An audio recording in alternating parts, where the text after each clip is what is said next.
May I request Dr. A.P. Chaudhary, sir from Kamadhenu University.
So, I thank the president of our society, Dr. Sajan Reddy sir, for taking up this initiative of organizing a discussion on some of the pertinent topics confronted by livestock farmers, scientists, as well as teachers.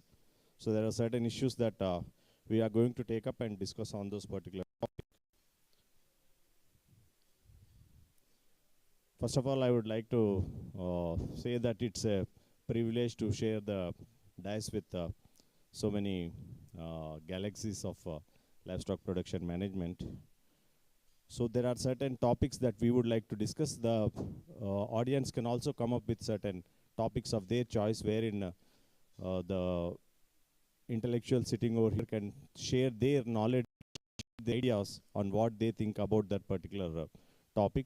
And one of the most important topic that we are, of late, we are discussing is about global climate change. And with the vast livestock population that we have, one of the largest livestock population that we have, and Western countries blame us for all the evils or whatever it is with regard to excess emissions from the ruminant animals in this country.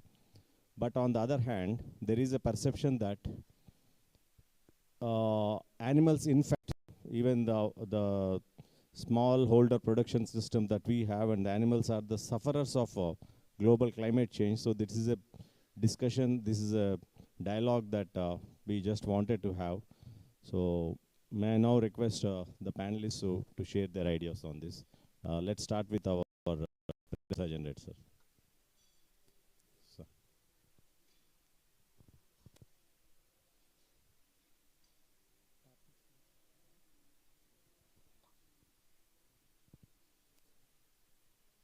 Yeah, yesterday when we see so many experts giving their key talks,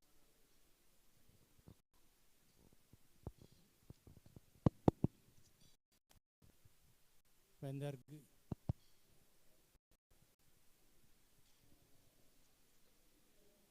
we found that the animals in India, their production is less. Their quality is inferior to the cattle. Same is true with other species also. But my long experience in the field and with interaction with so many students says that our animals are under stress, constant stress, negative feeding status, number one. Number two is hot environment. Mostly 9 months in a year, 10 months in a year. You know. If some regions like ISAPM, it will be pleasant only in 2 months. And then the third one is, last one is the diseases, incidence of diseases and resistance to them. In spite of all these things, they perform and live and sustain. The second one is the farmers are not keeping mainly for milk or meat or other main products, as we say eggs. It is a multi-purpose. Animal is called multi-purpose here. And that is a very important point. That's what the farmers require. They keep the animals as they say. See, long back, about 30 years back, I was asked in an interview when I was appearing for associate professor, a farmer has got one lame cow, one hen that doesn't give any eggs for the last 1 year, and one sheep which is full of maize, and it has never lambed in the last 3 years. I told then he is not a farmer. No farmer in India keeps animals which are not producing anything. So the climate change was there in India for the past so many times. See, yesterday our Narendranath ji, he is telling about what was the milk yield in the last century. It has come down. As a student, we learned that it is only in Ongole cattle, the milk yield is only 900 kilograms per lactation. But it is not. My own class fellows in Brazil, they say that it is 3,000, 3,500 in Brazil. Our nutrition is less, or superimposed by the climate. Yes, when climate is, temperatures are rising, that's what the climate says. We have other means where to provide more shade in the form of trees or in the form of extending the shed than previously. And water. And water, we don't need any air conditioner or chilled one. Even we have conducted experiments for years, even on what you call as our traditional pot in which water is kept in the village, that is sufficient to increase the milk. We have found nearly 1.2% increase in milk yield in summer if the buffaloes are maintained like that. So these are all conditions in India are a bit because of climate change and other thing. To make innovations at the ground level, when the animal is taken to grazing, for example, we found that in Haryana. Sorry to interrupt, sir. Please conclude, sir. We have other panel of speakers who can speak. Please conclude, sir. Pan? Yes, sir. We have other panel of speakers. You please conclude, sir, on this. I'm sorry, in the beginning I have taken a bit too long. What I wanted to say is that the climate change is gradually impinging. Our animals are also productivity improving. Improve the management in housing, feeding, as well as the water consumption, this thing also. Now, after this, I will, let us say, put 2 minutes maximum for each. Yes, sir. Yes, sir. Yes. You are the one to do. Yes. Pass on the next. No, I'll take up the question, sir. Okay. So, ladies and gentlemen, we have Dr. Subran.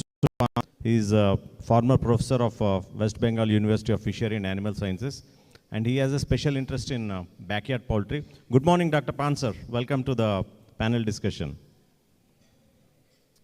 Are we audible, sir? He's joining online from Kolkata.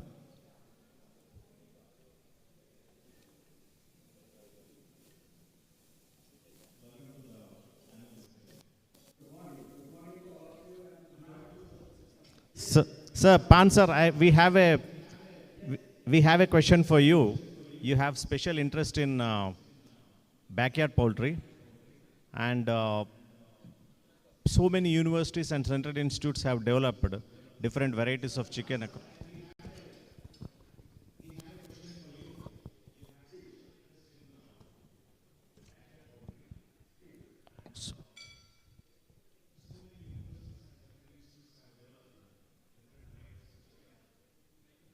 So, what do you think that with all these varieties, did we kill the broodiness of our native chicken? Is it in the good interest of farmers that these varieties are developed and farmers are prospering with these varieties, or do you think there is another way of doing it?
Thank you, sir, for taking all the efforts to join this virtual mode.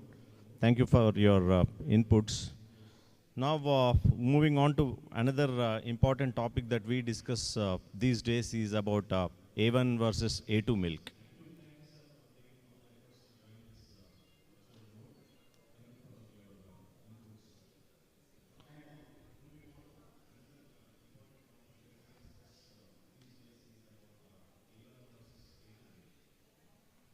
So, all of you are aware that a lot of milk is being marketed in the name of A2 milk, and there are a lot of discussions on the positive health effects of consuming A2 milk.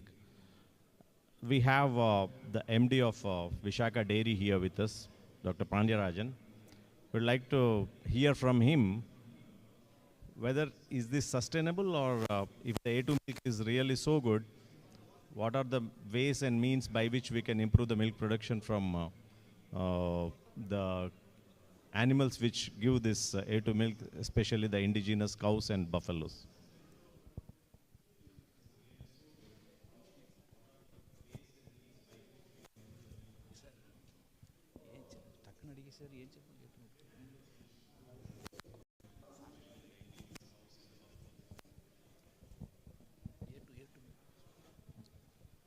Good morning to everyone present here. Regarding, we know very well that we have sufficiently reached the production, required production, that further it need improvement in the milk. And now we are concentrating on its quality by A1 or A2, like that. But it is not sufficient to supply A2 milk to all the peoples in India. So we have to find out the quality improvement of whatever may be the milk available now. It is not led to the sea. It is totally consumed by our population.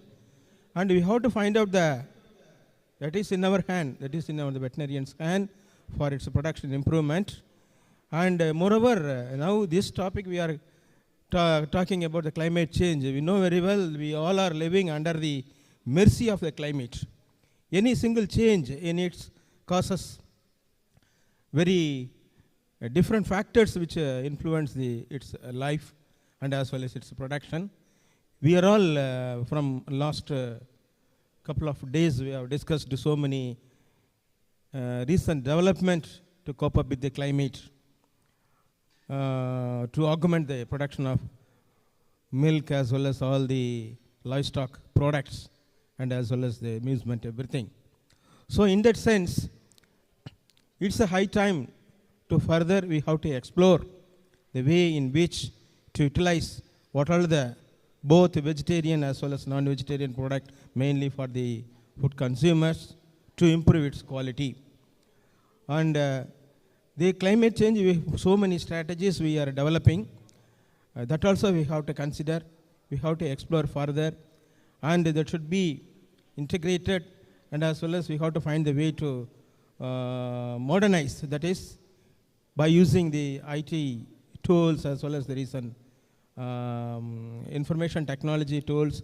And we are still lacking in utilizing the GIS as well as all the other resources availability. That should be very, very important to the farming community to utilize. Our seniors, our stalwarts rightly pointed out the available resources should be identified, and that should be utilized in a correct way to improve the production potential of all the livestock. And that is in the hands of ours as well as in future, especially for the production people. Especially we are the only category of people talking climate and weather influence over the production of animals, and none of the other subject, nutrition and everything, they have little concern about it. So I strongly in this panel I will recommend to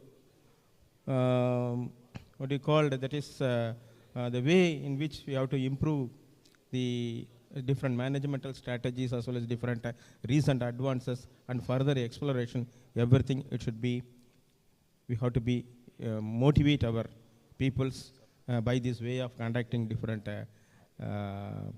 programs. Okay, thank you. Right, thank you, Tamilvananji. Thanks for sharing your ideas. We have some questions here actually, which we thought are very important in the present context, but we can also take some questions from the audience. If you think something is more pertinent, then I request the audience also to come up with questions on which the panel speakers can share their ideas and thoughts. Dr. Anjani Kumar Mishra. He'll be given a mic. Good morning, sir, respected dignitaries in the dais and dear friends. My question is rather curiosity. We are thinking of way of livestock production towards welfare and towards commercialization. There are two different ways. So here, as a scientist, as a person from the LPM, we have to decide the livestock sector should move towards which way? Towards commercialization or towards welfare issues. So here I want some guidelines for the future livestock productivity for the commercialization or with the welfare issues. Thank you. Thank you. So, yeah, it's a topic of discussion, welfare versus commercialization. And as an LPM scientist, in a country like India, productivity is most important. Then welfare of the animals is also very important. With regard to layer egg production, there were stringent regulations that were being passed that layers should not be reared in cages. Layers have to be reared on a free-range system, but it probably was not feasible. The entire poultry industry took up that cause, and it could not be implemented. So we should reach a stage where welfare and productivity should go hand in hand. And as LPM scientists, we have a role in making sure that the animals are given the comfort that they deserve without compromising on the productivity. So we as LPM professionals probably have a lot of role to play going forward. I request anyone to share their ideas in this particular topic. Thomas, sir, would you like to share?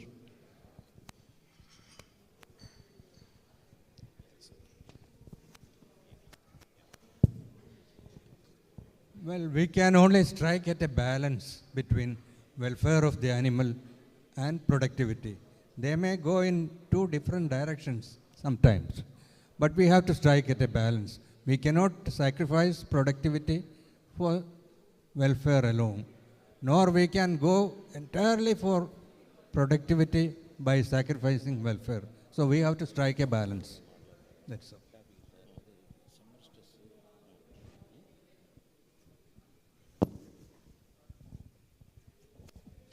In effect, we don't have laws for welfare of the animals throughout country.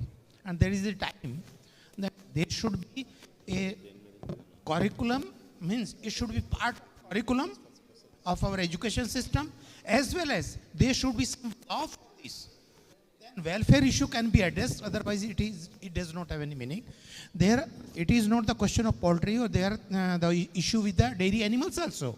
The animal is in so stressful condition, either the animal can sit or stand. Just in urban city like this, Bombay, Punjab, this is a very hot issue.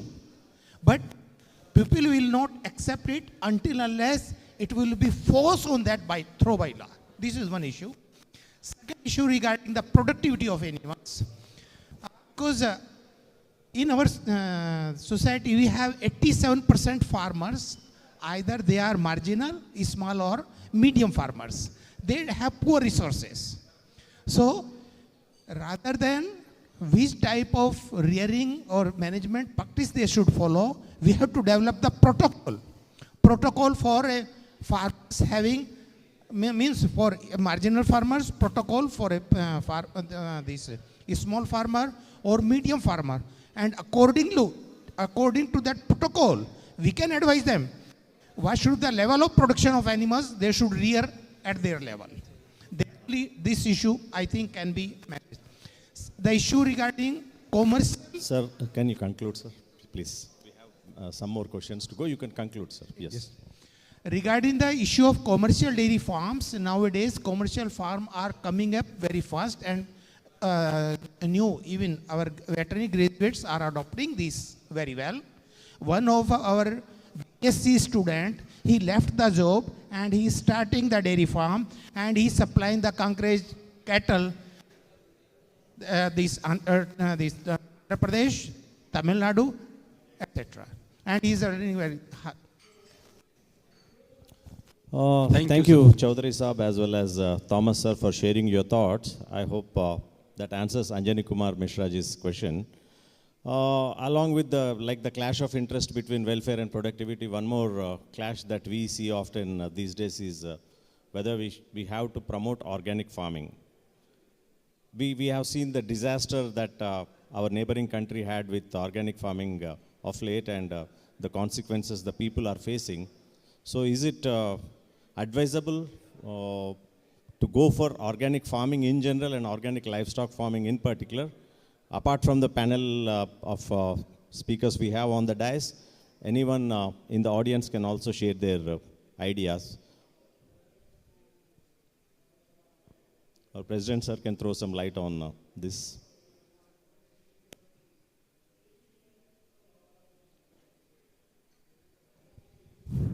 Yeah, you started your the presentation of this question by citing the Sri Lankan experience.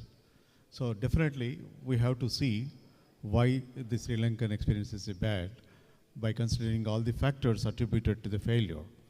So let us not repeat it. Let us not take that model by any of the countries to imbibe the same kind of farming systems. But there are other factors also, not only the like import, exports, the price indexes and also affecting, but initially it was started very nicely. Because the state government of Andhra Pradesh and also entire country, there is a big movement is going on natural farming and also organic farming. These are the two buzzwords of the country now. Many of the organizations working on the natural farming, in fact, Dr. Vijay Kumar is supposed to attend this conference.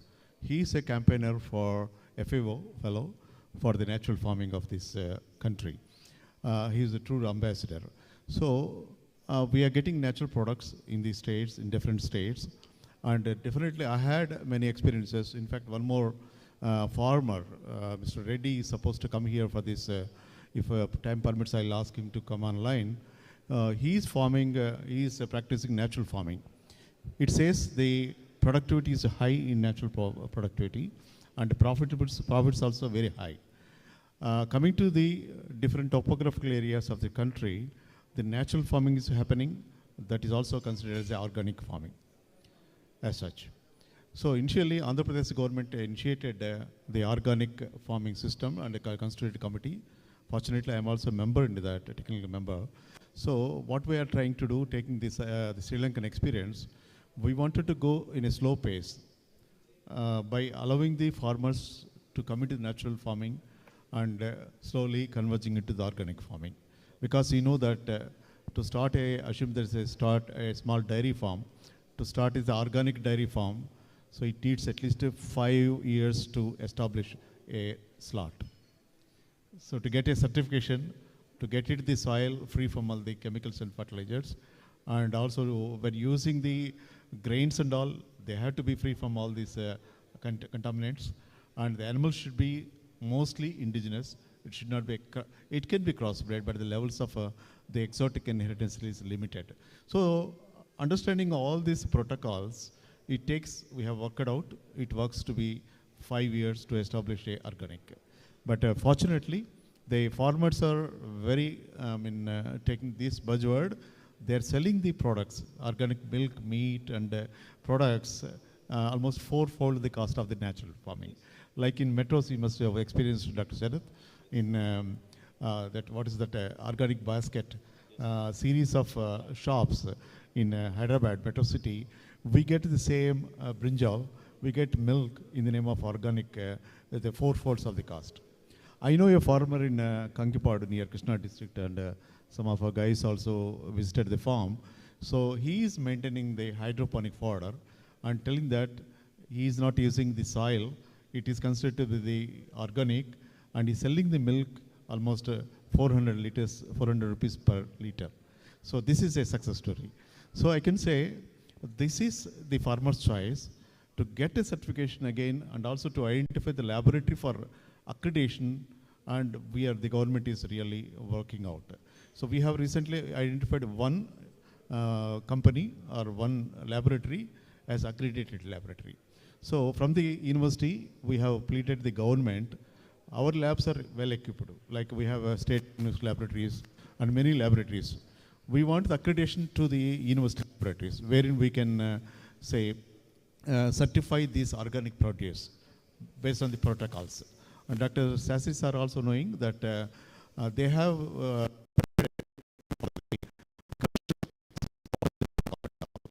similarly, the state government to take an initiative for writing a protocol for the various products, and it's all by experimentation only. So this is a process, this is in pipeline. I think you can expect a true organic produce maybe 5 years. Thank you. Thank you very much, sir. You have an in-depth analysis of how the approach should be in the context of organic farming, and the right balance that needs to be there between organic farming and the gradual process in which we have to go forward. So any other panel, you want to speak, sir? I agree with what all our friends and also from the audience have said. We have to have our own standards for the country, our farmers' needs. Main thing is the farmers, they are, yesterday there was one good talk where they said the land, plant and animals should be related. That's how it goes. Whereas as I said, the standard means quality-wise, quantity-wise, what products, all these things we should have ourselves. And already steps are being taken in this direction.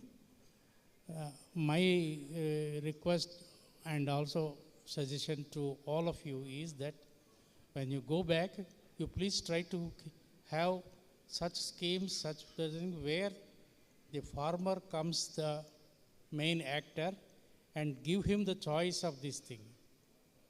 See, I tell you an example, the why this crossbreeding project was ended is that the aim of that was to keep one crossbred at least in each farmer's household that yields not less than 2,000 liters of milk.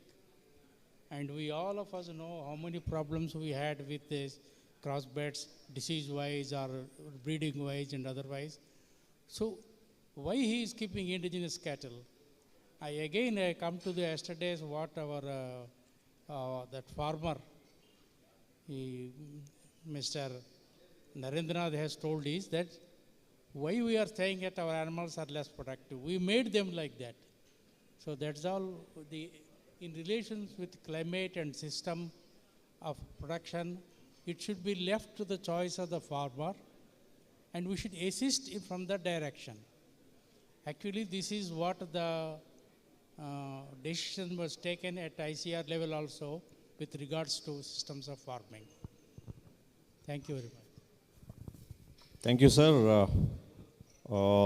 As I have already announced, apart from the topics of interest that we have, we also request the audience to come up with their own constraints or questions or concerns that confront the livestock in general and the farmers in particular. You can come up with the questions. Another important topic that we discuss these days is about sexed semen. Sexed semen technology, which is considered to be very expensive technology.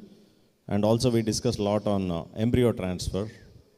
So are we good just with the conventional artificial insemination that we have been doing all the way for the last 40 or 50 years with substantially good results, or do we need to adopt the embryo transfer and sexed semen technology? I invite the audience also to participate in this discussion. To begin with, sir, you want to throw some light on this, on the sexed semen technology, embryo transfer? Even the audience can, whoever is specialized in this particular area, you can come up with your ideas and suggestions, please. Thank you, Dr. Sarath, and I'm not expertise, but I'm a... I know, sir. Yeah, you're an LPM man. I'm a reviewer, that's all. What exactly I can tell you is, there is a need to discuss on this issue. What my experiences in administration and some meetings, what exactly happening, TTD, Tirumala Tirupati Devasthanam, they have opened a tender, asked for tender, supply of the sexed semen or a calf, preferably a female calf. Then one of the leading companies in the country, they participated and they volunteered, since it's a TTDs, they have volunteered that to give a calf, female calf, by quoting least price. That means what they said, telling that 50% of the animals definitely, although they use the unisex semen, so only the success rate is 50%. So because this is a TTD, they got certain, say, commitment. So what we have insisted, when you produce a female calf only, we pay the money.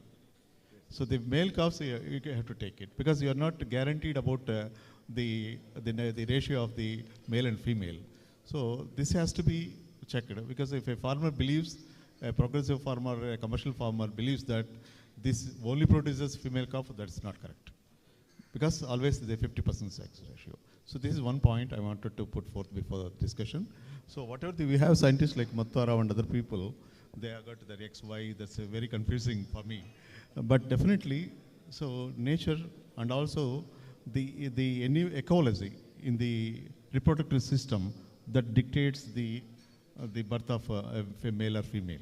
So for that, the other factors also like feeding also plays a vital role. That's my point. Then coming to the ET, we have a wonderful ET laboratory, 3 places, SVVU Tirupati, TTD supported, and Rashtriya Gokul Mission at Lam, and one more at Palamneru. So ET, we have a mobile ET lab also. So that is the initial stages. When it has to be reached to the farmers, we need a band of skilled people. The veterinarians should be trained in the skills.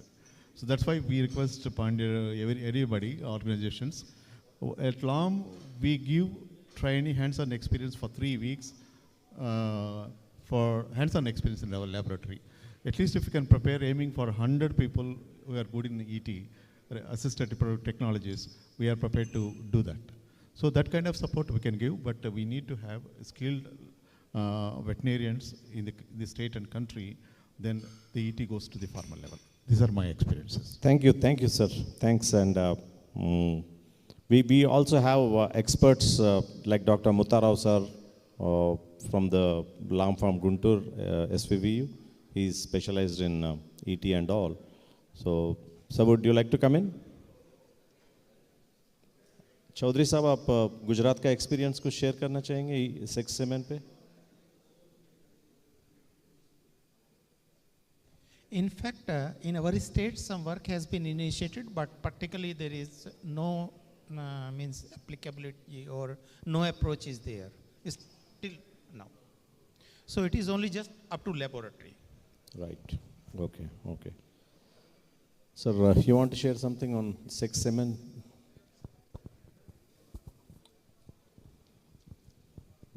Well, the embryo transfer technology and SSST, they are for only 5% or 10% of the farmers in India who can afford them and who can let them go ahead. We cater to them, but we have to cater to the large 90% who cannot afford them. We have to improve our AI techniques. We have to train the technicians and put money for training them. And especially in buffaloes, still AI is having problems. We have to improve these problems. We have to work on that. We have to do more research, and we have to apply it in the field. Thank you. Thank you, sir. One more important thing that we discuss most often is about the feeds and fodders. And as we all are well aware that 60 to 70% of the cost of production in almost all the livestock enterprises goes into feeding of the animals. And in spite of the best efforts for the last 50, 60 years, our fodder production hasn't improved much. Still, our cattle, our buffaloes, our sheep and goat are undernourished. The nutritional status is poor. So where do we go from here to improve the productivity and decrease the cost of production? As Dr. Pandyarajan is well aware, the cost of milk production and the remunerative price that a farmer gets, there is somewhere a mismatch. So how do we address that issue? You want to speak something, sir? Thank you, sir, giving me the opportunity.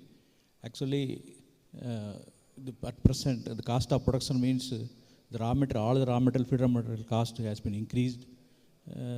Because I'm from dairy sector, since it's a cooperative, we are supporting by supplying type 2 cattle feed at the rate of 15 rupees, though the cost is 19 rupees to support the farmers. Otherwise, and also silage also.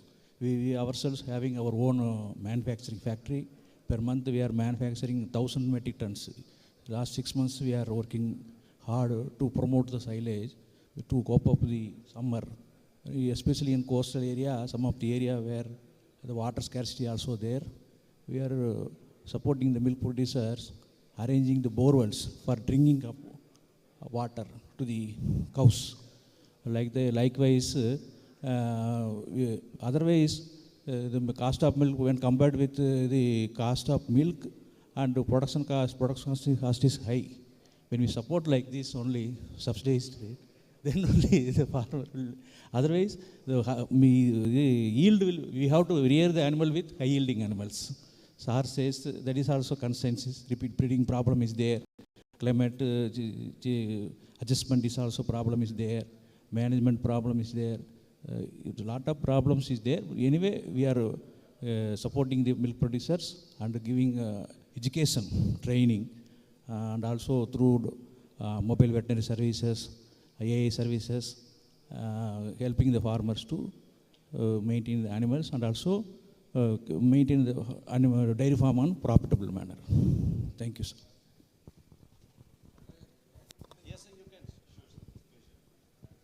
Well, in some parts of the country, especially in places with heavy rainfall and too much of rainfall, the problem is we don't have a good leguminous fodder in these parts. We have got berseem and lucerne in North India and in some parts of other parts also. But in Kerala and some of the heavy rainfall regions, we don't have a good leguminous crop. How to circumvent that? Subabul, maybe Stylosanthus, these are recommended, but the yield is too low. And Subabul, it grows like a big tree and it is never harvested properly. If we can plant it along with, say, hybrid Napier and harvest it along with hybrid Napier, this can solve to some extent problem. You should think about that. Thank you.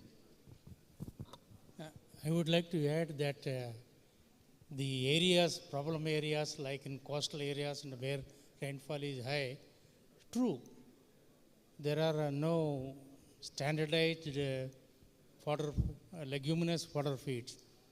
But we can use the traditional ones which are there and non-traditional ones. The haired lucerne, you must have had most of you.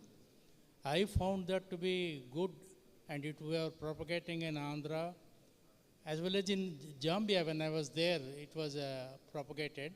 Of course, Zambia, the rain was more there.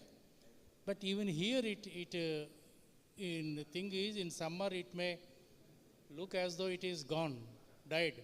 But the moment the first drop comes or you throw water, it will come up. So something, this has to be put into the farmer's mind. Thank you, sir, for your inputs on inclusion of leguminous fodders. And I also have an input to give, as Dr. Thomas sir said about cowpea, then Stylosanthus. Now, one important fodder which has gained popularity in the recent past is, it's not a new fodder, it's an old fodder only, but it has gained a lot of popularity in the recent days. That's hedge lucerne, which is good in terms of its protein content, also in terms of yield potential. And it being a perennial crop, so it's quite useful to the farmers, and it can be popularized in a large way, both for small ruminants as well as for dairy cattle. So one more important topic that is being discussed. You want to come in, Kotrish? Yes. You can take the mic there. Sir, regarding fodder, as sir was discussing, I was discussing with Shastri.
We fed it to goats. We replaced soybean meal and groundnut cake.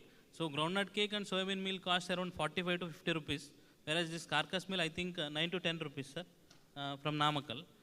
We procured, it gave a very good result because it is almost like a bypass protein because it is heated in a very high temperature from which the biodiesel has been produced from Janabram, sir, the same material.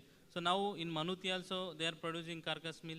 I think in Tanvas also they are producing. So whether we can include that in either small ruminant feeding system or large ruminant feeding system, as they are different species. There are no communicable diseases from this poultry to large ruminants. And we don't have prions or that mad cow disease in India. In foreign countries, it is banned to feed animal proteins. So whether, because rumen knows protein, carbohydrate or fat, it doesn't know whether it comes from soybean or from carcass milk. So please give a insight in this. Well, Kotresh, your idea is well taken. Inclusion of poultry carcass meal into feeds of small ruminants as well as large ruminants. Probably it is an ethical issue that comes. I think being a sterilized meal, it should not be a problem in feeding as far as diseases are concerned, but ethical issues definitely come into the picture when you think of this. But at the end of the day, commercial interest is the thing that dictates and determines everything. So it will be up to the farmer. If the results are there, farmer will not stop. Farmer will go for it. So whether you, Dr. Venkat Sheshaya, with all his experience of introducing Super Napier, please share your thoughts, Venkat Sheshaya.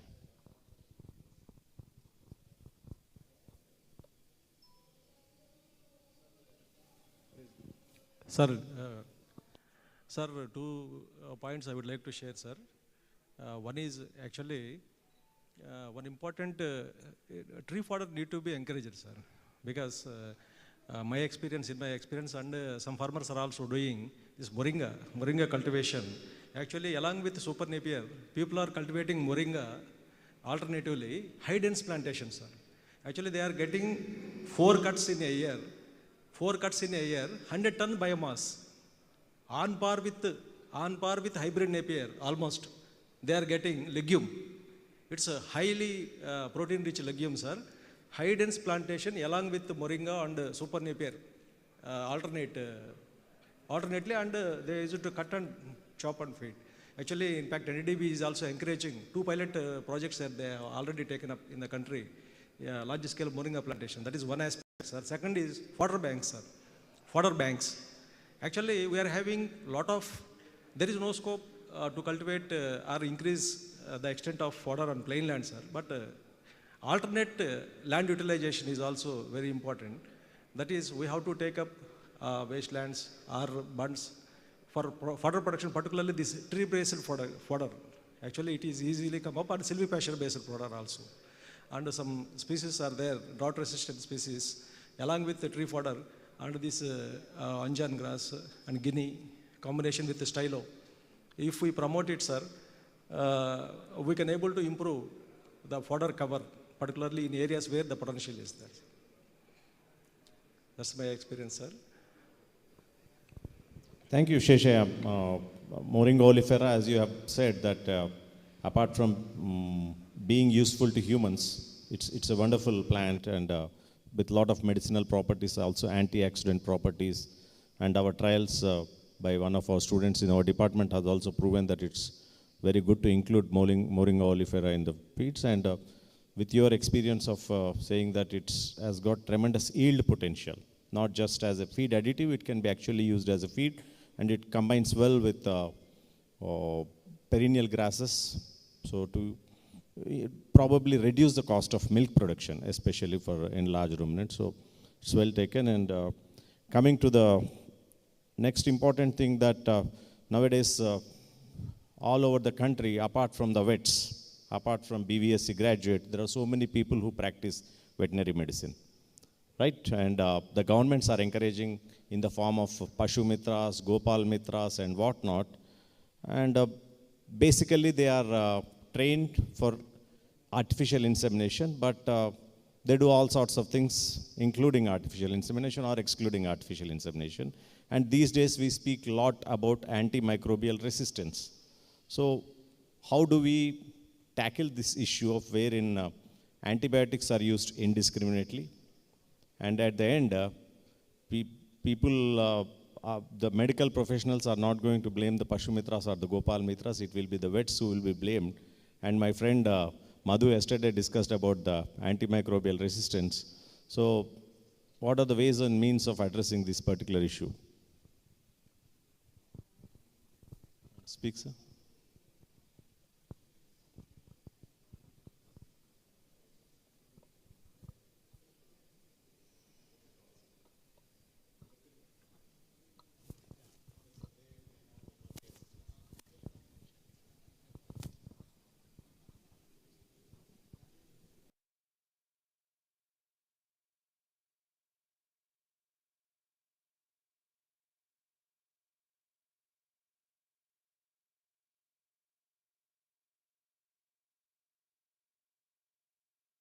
those areas to stop. Since beginning, last 5 years,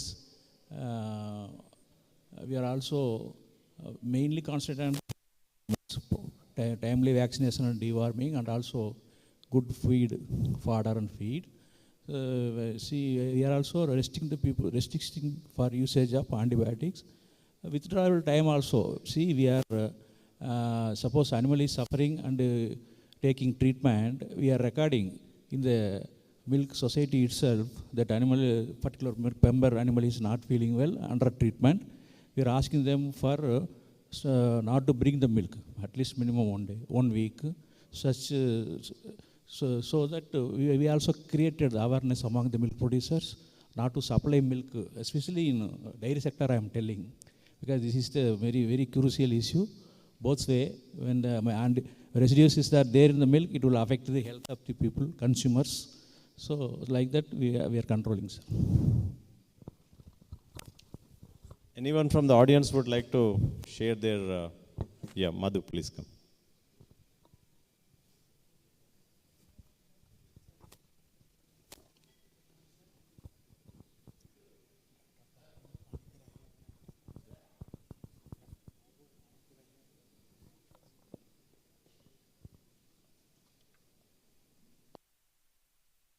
Am I audible? Okay. Yeah. So good afternoon to all. Regarding the AMR issue, it is coming up as a food safety issue. Most of the veterinarians, actually they don't follow the exact withdrawal period. They don't inform the farmer after how many days we should take the yield. For example, if nothing is there, the Government of India specification says that you have to slaughter the animal after 28 days of the last injection. If it is milk, means after 7 days of the last injection only you should start collecting the milk for human consumption. Similarly for poultry, you should wait for 7 days after the last administration of the antibiotic. So this is the Government of India regulation. For other antibiotics, if withdrawal period is given, we can follow. If there is no withdrawal period mentioned on the packet, then this is the standard: 28 days for meat, 7 days for eggs, and 7 days for milk. This if we can follow, then we can come out of this issue of antibiotic residues. Because FSSAI standard also says that they have already notified the different antibiotics and the limits. So it's going to be a big issue. For export markets, definitely they are checking. Within the domestic markets, there is not much surveillance. So we need to address that. That is one issue. And a second issue which I, with the permission of the chair, if I want to raise is, this artificial meat or cellular agriculture. Now, lot of groups world over are researching on artificial meats, whether it is poultry meat or beef or fish and shrimp. So we should have, because they are projecting it as it is safe, because it doesn't have any residues. And second thing is it is nutritious, it has all the nutrients. So in the long run, we don't know how much of the market stake it will take, this artificial meats. So this is one area which we need to address. Of course, only as a minced product, these artificial meats may come into the market, but it is time that we take note of this and we also research in that area or take some steps so that the traditional market does not go into the hands of the artificial meats. These are my submission. Thank you. Well, Madhu, as you have rightly said that the withdrawal period or the time gap between the stoppage of antibiotic and the consumption of the livestock product is one thing that as vets we need to educate the farmers. And regarding artificial meats or the lab meats, it's still in process of evolution, and maybe over a period of time market will be flooded with such items, but I think nothing comes as a substitute to any natural meat, and natural meat will definitely go a long way. It will have its own run. It is being suggested that the traditional meats are having so many of these pollutants, all these things. So it's better go for the artificial. That is how the canvassing is going on. So from initial stage itself, we should be ready to counter that campaign. That's my only point here. Human civilization has survived for thousands of years. It can survive probably for another 1,000 of years, I think. And Ladies and gentlemen, you are all well aware that there is huge demand for mutton and chevron in India, especially the area south of India's. There is huge demand for mutton and chevron, and with depletion of the grazing resources for the small ruminants, the cost of mutton and chevron has been increasing. It has been on the uphill every year. It never comes down.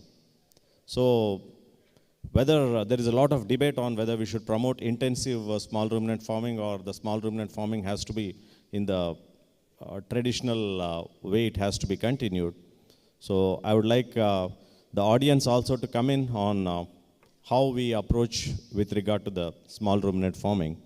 I request our learned panelists also to throw their thoughts and ideas about this small ruminant farming intensification.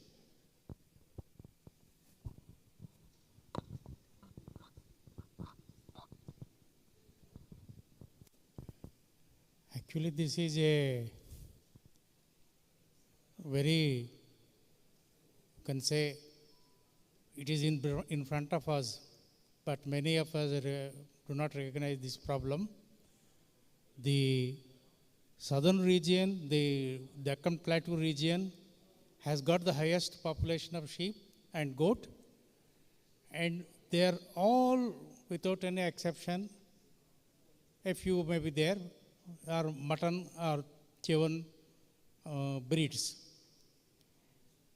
There are many questions also. When I was working Puducherry and parts of Tamil Nadu, there were questions about how to improve them and all these things. The only method is selection and improvement.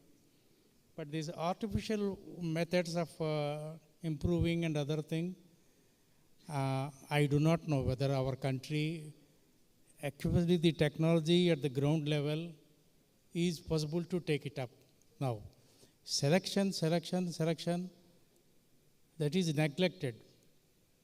We are not, we had some schemes in the previous time to give to quality breeding animals to the farmers.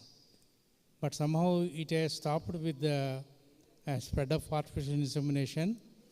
But the worst affected are the meat animals like small ruminants. For this, still we have, fortunately, their reproduction rate is faster, we can produce more, and we can select. At least you have some nuclear farms and do it and then give it to the farmers. This should be continue for increase our meat production. And as regards in the northwestern region and other, they give more importance to the coarse wool and of course meat also, and some excellent milk breeds. So we have to balance between these things and see that it is we produce to give to the farmers the means of propagating higher yielding animals of sheep and goat. Sir, as per this small ruminant is concerned, sir said to improve its production, but we have to organize its marketing strategy, first thing.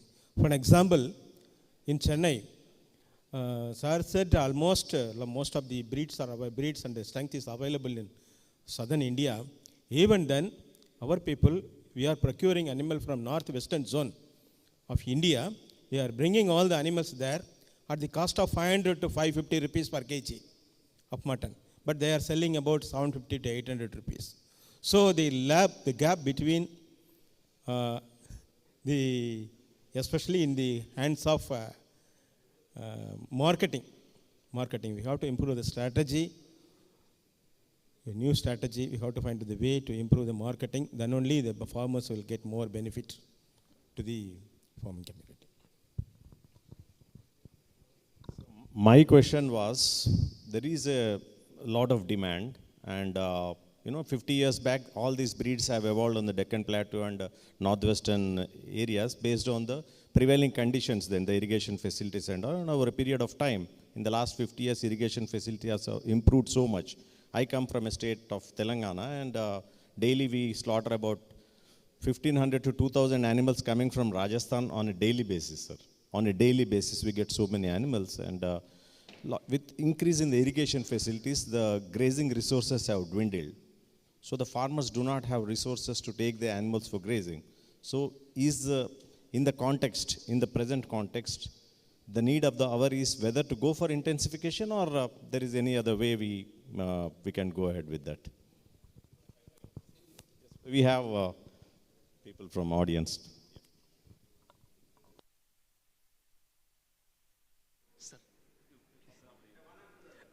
Thank you, sir. Sir, same problem came in our institution. We were having very good land, 570 acres of land for agricultural and institutional purpose, and that is fully irrigated. Institution, our organization, they are pressurizing, you don't leave these goats for grazing. They are harming our all crops and etc. As a livestock farm in charge, I have taken an issue and discussed with our director research, sir, why we should think, why not we should think for the goats should keep on just like city goat, Barbary. We are having the Sirohi and Jamnapari, two goat breeds there, more than 200 population of Sirohi as well as Jamnapari. Then we have planned a research for PhD student, go for the comparative study between the stall feeding versus grazing in Sirohi, suitability parts. Just looking to this kind of issues in the organization with the farmers also, because a piece of land that is fully irrigated used for the crop cultivation. And it is very difficult to raise the goat in metro cities and the areas of the country where the fully irrigated land is available. So in this situation, we should think for the semi-intensive type of rearing, in which we should offer total mixed ration to the goat, as well as if area permits, just go for roaming on roads only and give the feed in the premises. So this kind of rearing will be more suitable in future, I think, because there is no space for roaming, because these sheep and goat, they require the, because of high BMR and high DMI, DM requirements. So these animals are not suitable in a stall feeding or in a keeping in a shed only. They require somewhat movement and roaming. So we have to think for the semi-intensive type, in which we can keep for the animals feeding in a shed and move them in a road or only road area or park. No grazing land is available. So such kind of thank you, Mishra ji. Thank you, sir. Venkat Sheshe.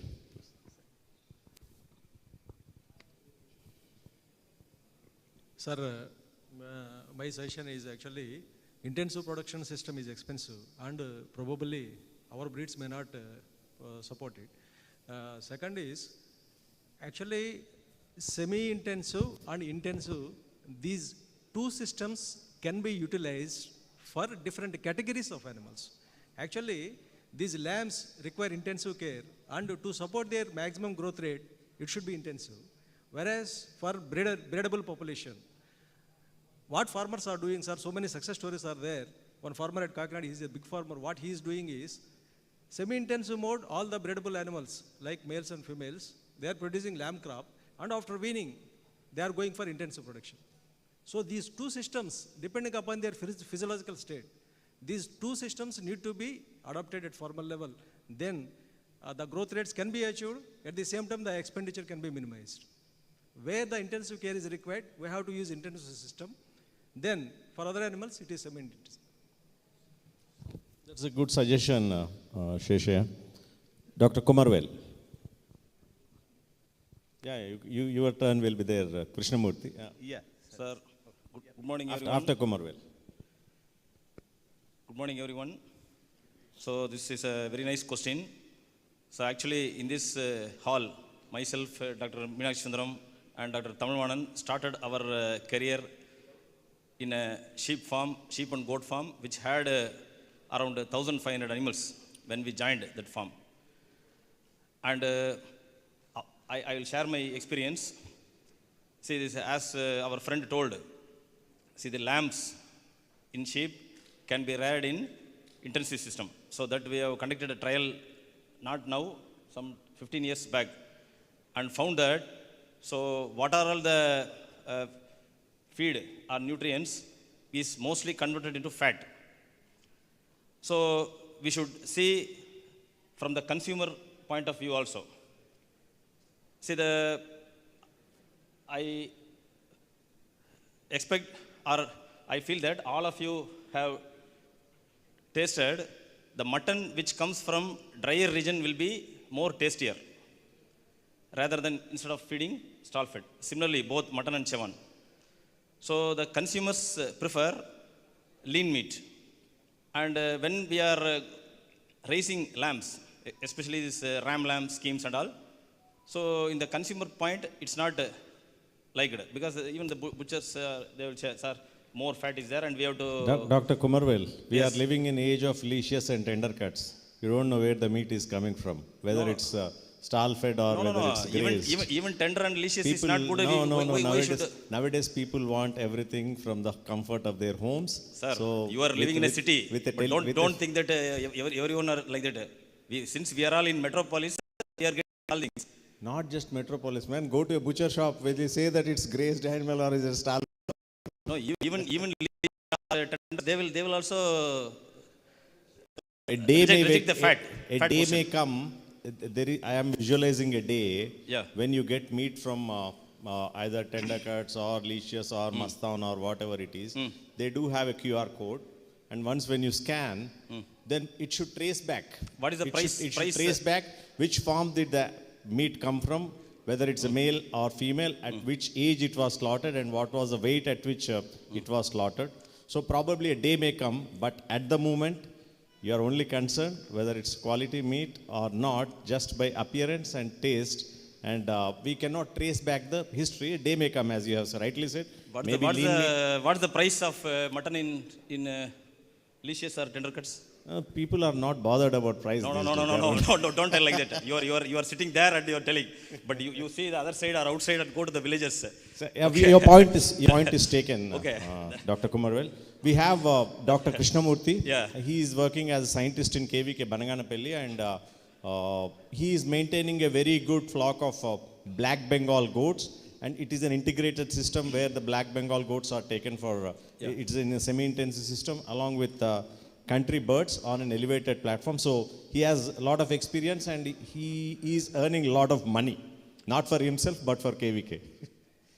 And this intensive goat also is a hype, okay, as far as our experience is concerned. Thank you, Velu. Thank you, sir.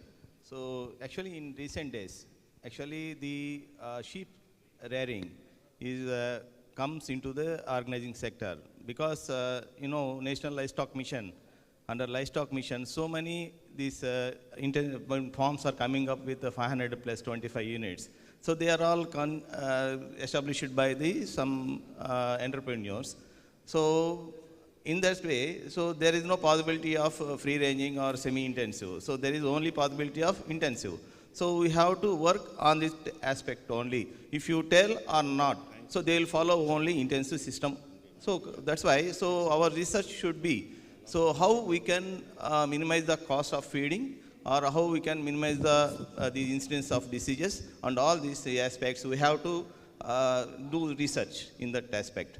And regarding second one, so we have to do research with the feeding aspects also. See, hybrid sweet potato. So hybrid sweet potato is everywhere is cultivating to feed the sheep and goat. But we have not done, I think, so any research out of that. But farmers are doing the same research. So can we have like that?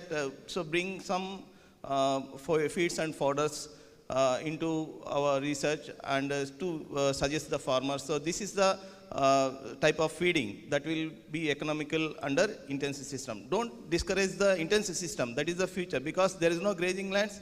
It is not possible, because even my experience. So see, if you come in NLM, if you come many units, say 100 or 1,000. So what will be the sheep? The same sheep which are now available with the shepherds will come into that shelter.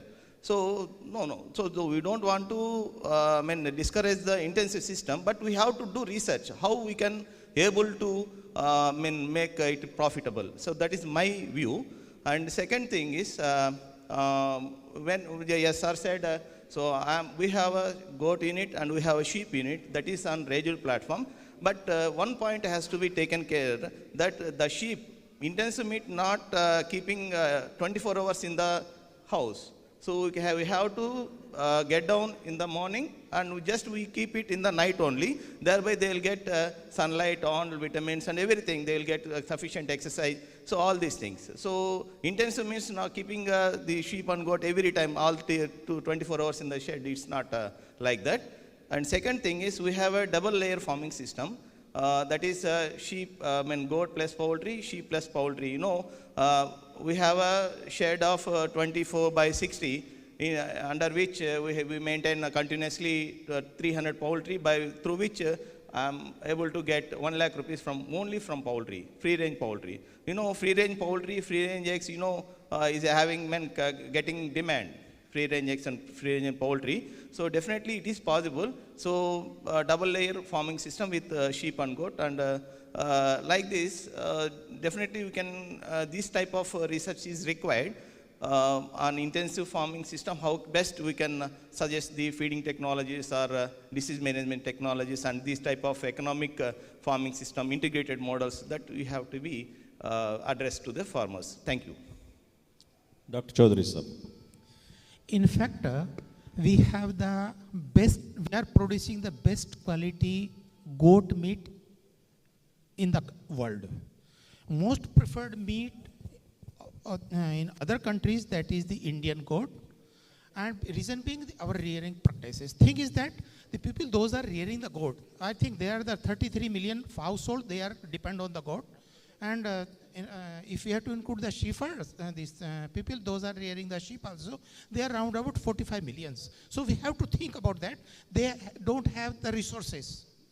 They are just depending upon either on some these lands which are after harvesting of the crop, or on the roadside or the forest land. So how we can support them? Second thing, that the issue of marketing, and we have to explore the possibility of the export of the goat and sheep meat.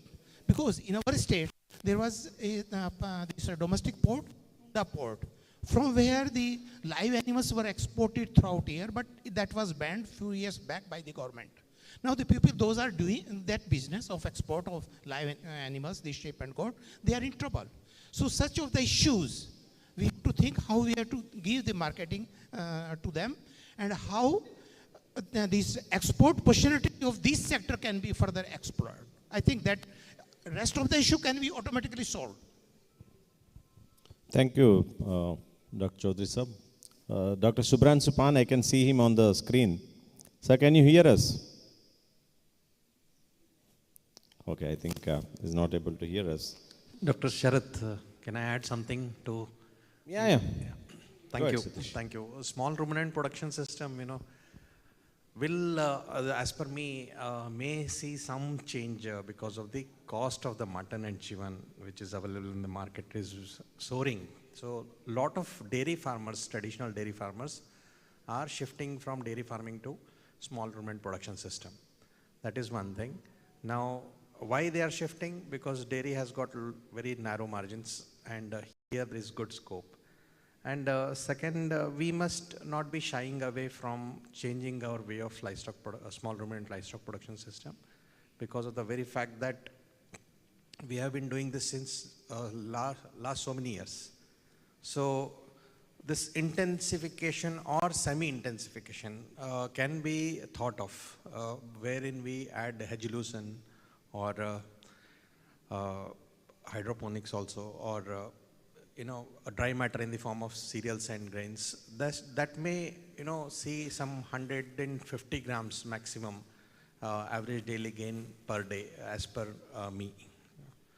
So this is one way we can think in coming days, where we also take care of the walking aspect, where we create some elevators or some wooden planks for them to roam around, and open paddocks for their exercise and sunlight needs.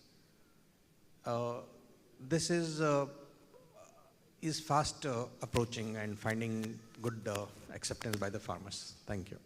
Thank you. Satish, as you have rightly said, intensification agriculture probably paves the way for intensification of animal agriculture as well. So we don't, yep, Dharmarao. Good afternoon, one and all. The second most important constraint in the livestock production is the labor availability, as you know. Sir, in this regard, my request is we should give more emphasis on mechanization and automation. Till now, we have not done much emphasis on that in this aspect, especially in case of fodder harvesting or other areas where we can mechanize the things. So we may collaborate with the IITs, other engineering institutions in order to get the finest tools. So in that aspect, I request the panelists may discuss some tie-ups with the institutions, because mechanization is most important, mechanization as well as the automation. Because as you know that labor availability is decreasing by day, and cost of labor is also increasing. So in order to keep the pace of the livestock production, the automation and mechanization is important in my view. So that is my suggestion, sir. Thank you, Dharmarao. Mechanization of agriculture is in process, and mechanization of animal agriculture also needs to be taken care of. The way poultry industry has evolved over a period of time is because so many things have come into picture, including mechanization, and the system has stabilized. So probably in the small ruminant system as well as a large ruminant, we need to have a stabilized feeding system, so that the activities of agriculture have to be minimized, so that the labor will be minimized. You need to have a ready-made feed like the broiler starter ration, the finisher ration, like that. So probably we also need to have a system, because with intensification of agriculture will definitely dictate how animal agriculture needs to be taken up in the coming few years. I think Dr. Subhranshu Pan wants to speak something at this point of time. Sir, Pan Sahab, can you hear us? Please unmute and speak, sir. Please unmute yourself.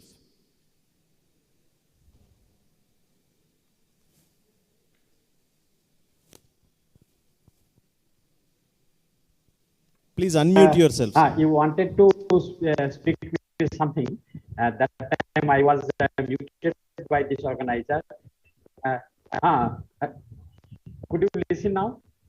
Could you listen now? Could you listen? Hello? Yes, sir, we can hear you. Hello? Yes, sir, you are audible. You are audible.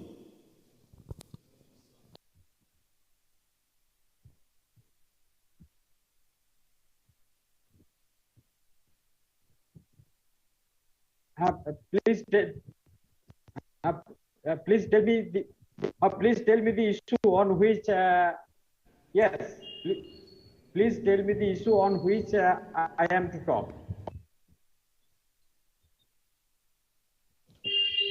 Intensification of small ruminant production, sir.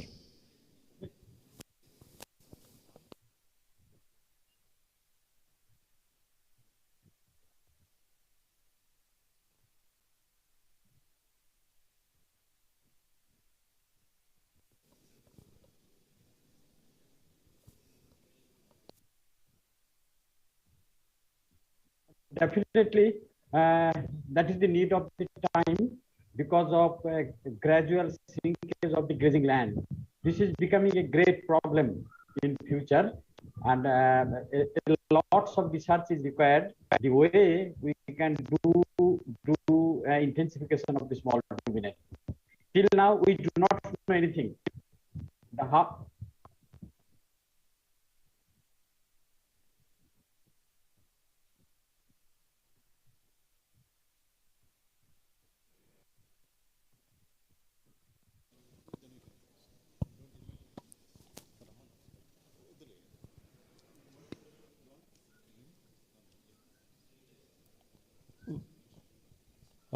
We also have the managing director of Vishaka Dairy with us. So welcome, sir. We are all discussing about the emerging issues, the burning topics in livestock industry, especially with regard to the cost of milk production and the remunerative price to the farmers and all. So these were the discussions that were going on for the last hour or so. Welcome once again, and I think, ladies and gentlemen, it was a fruitful session on some of the current topics of importance in livestock sector, the problems and difficulties faced by the entrepreneurs, farmers, scientists, as well as the field vets. And it has been a productive session. Before we wind up this session, I would like to request the President of ISAPM, Dr. Sajan Reddy sir, to speak few words. So this is a kind of discussion needed. It's a kind of participatory panel discussion. The expertise and the dais, and also the young scientists and the participants. So I think this kind of initiatives are required. That's why we introduced it in this particular conference. I hope that ISAPM will continue to this kind of activities in future, which has got a meaningful end to that. And we have a wonderful, I can say, it's a beautiful and smart moderator today. In fact, I always have his image in my mind when I am planning or coining such kind of activity. Kudos to Sarath and team. Thank you. Also. Thanks for the kind words, sir. And I would like to thank the President for giving me this opportunity. And it has been a privilege for sharing the dais with the luminaries. And I would like to mention here that Dr. C.K. Thomas, sir, was one of the members in the selection committee when I was selected as assistant professor. So it was really a privilege of sharing the dais with Thomas sir along with Shastri sir and all the respected panelists. Thank you very much, ladies and gentlemen, for the active participation. Let's have a group picture, please.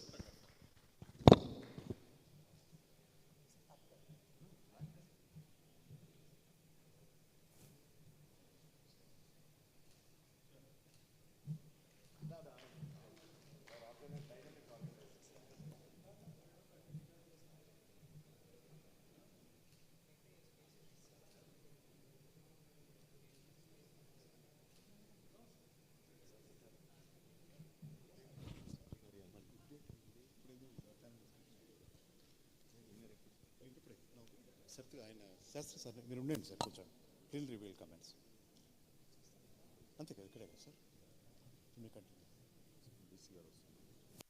That's for validatory let's complete with clean please secretary you have to be organise secretary you have to come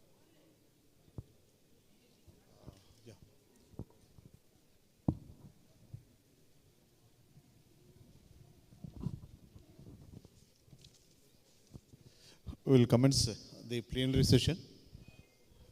I request Professor N.S. Shastri, sir, to act as the chairman of the plenary sessions.